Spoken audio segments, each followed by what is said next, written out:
Anybody making less than $400,000 a year will not pay a single penny in taxes. 2 years of free community college. Trust them, because what could be the downside? Joe Biden is about to inflate the currency. Okay, we are watching it happen in real time. You know, when all the experts tell you, when the same experts who said don't mask at the very beginning, and then they said you have to shut down the schools, and then they said you have to keep masking even if you're vaccinated.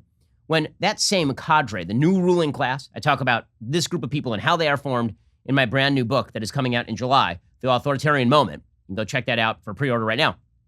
When this class of people tells you anything, your first move should be doubt. It doesn't mean they're wrong, but it should be doubt, particularly when it's overwhelming. When there's a 100% consensus. You don't have to worry about inflation. You think to yourself, wait a second, we're going to try and blow $10 trillion into the American economy after blowing $7 trillion into the American economy last year, minimum, above and beyond the budget. And your idea is that we somehow are not going to get inflation? You can guarantee that? And yet this is what is being promoted. Endless spending. Right?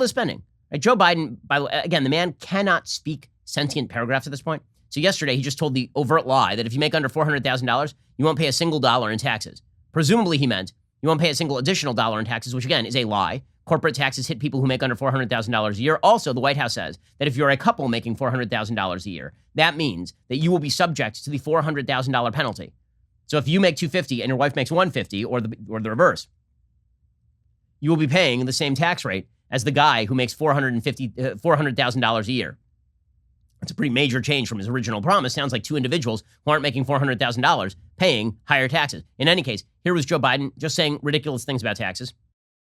The reason I'm bothering to do this is I keep hearing on the press, Biden's going to raise your taxes. Anybody making less than $400,000 a year will not pay a single penny in taxes. Oh, weird. Also, he says that the American Families Plan, his new $2 trillion boondoggle directed at spending more money than God has ever seen, that it won't add a penny to our deficit. And if you believe this, then Joe Biden has a bridge in Brooklyn that is available for sale. Here's what the American Family Plan doesn't do. It doesn't add a single penny to our deficit. It's paid for by making sure corporate America and the wealthiest 1% just pay their fair share. I come from the corporate capital of the world. More corporations are incorporated in the state of Delaware than all the rest of the nation combined. And I'm not anti-corporate, but it's about time they start paying their fair share. Okay, this is such a nonsensical line. Whenever people like Biden say things like, they need to pay their fair share. Let me explain, dude. The top 10% of income earners in the United States pay all net taxes in the United States. All. Like all of them. 100% of net taxes in the United States are paid by the top 10% of income earners. And when you tax corporations, what do you think happens? You make them less competitive on the world stage. They bleed down the tax increases to consumers so prices rise. And they take more money out of the pockets of their own employees so that Joe Biden can spend it on whatever idiotic Depends products he feels like spending it on that day. It's absurd. Okay, and then Jill, the good news is that we have Dr. Jill to tell us how we should spend our money too. Now, honestly, one of the most annoying things in public life is when we pretend that the spouses of people we elect are actually elected officials. I don't understand why we do this. It makes no sense.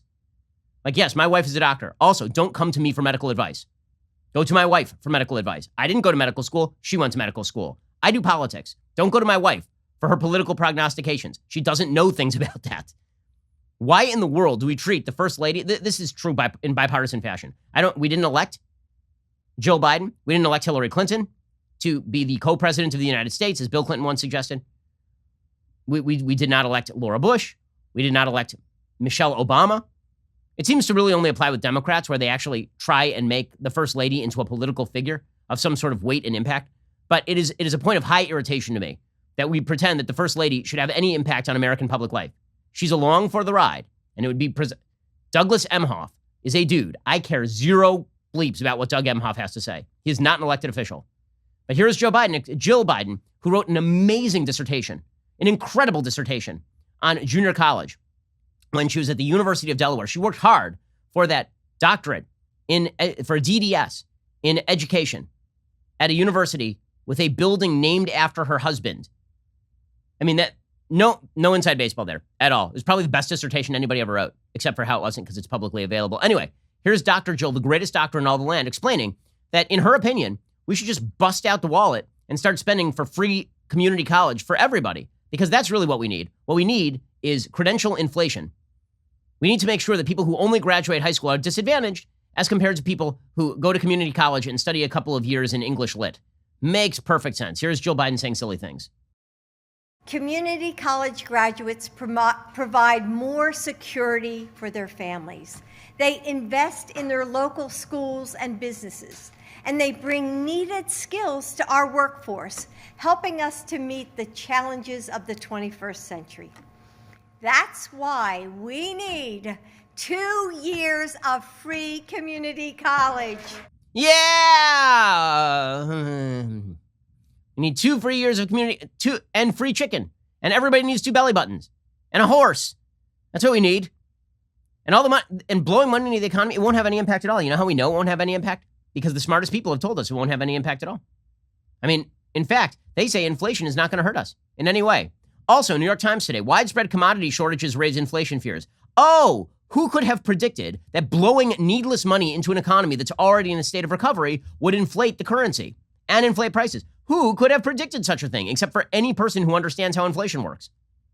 According to the New York Times, in a normal year, Ron Whalen, vice president of Roger B. Kennedy Construction, receives 1 or 2 dear valued customer letters from suppliers, notifying him of price increases for certain materials. This year, a stack of 30 such warnings sits on his desk in Orlando, Florida, alerting him that things as diverse as lumber, drywall, aluminum, and steel are going to cost 10 to 20% more. The notices are the result of commodity shortages that are rippling across the United States economy as growing demand for housing, cars, electronics, and other goods runs up against the supply chain congestion and high tariffs left behind by former President Donald J. Trump. So I love that. The first 2 paragraphs, they're like, look at that. The prices are just skyrocketing for this sort of stuff. Trump. It's like he hasn't been president for a while here, guys.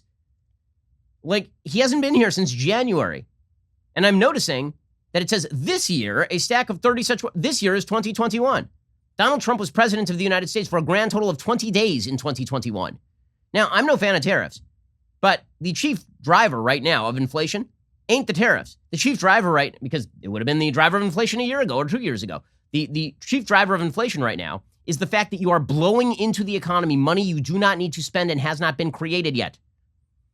The shortages and the price increases they are eliciting are being watched closely by the Biden administration, which is under increasing pressure from industry groups and businesses to take steps to ease them. Automakers want the White House to help them get the semiconductors they need to make cars, while the housing industry is asking for tariff relief.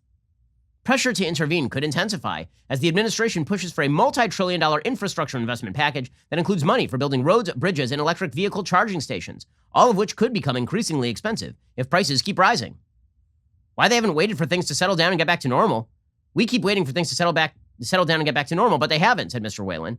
He's considered using other material, such as metal stud systems rather than wood framing, for some construction projects because the price of lumber has almost tripled in the last year. Economists and policymakers are carefully tracking the shortages as they hunt for signs of inflation, and companies are increasingly worried that the price spikes may not be temporary. Oh, you think? Oh, for now, the Fed is not overly concerned about the price increases, viewing them as temporary, and not the type of inflation that could spiral out of control. Well, I mean, if the Fed is good for one thing, it's making amazing predictions about the economy.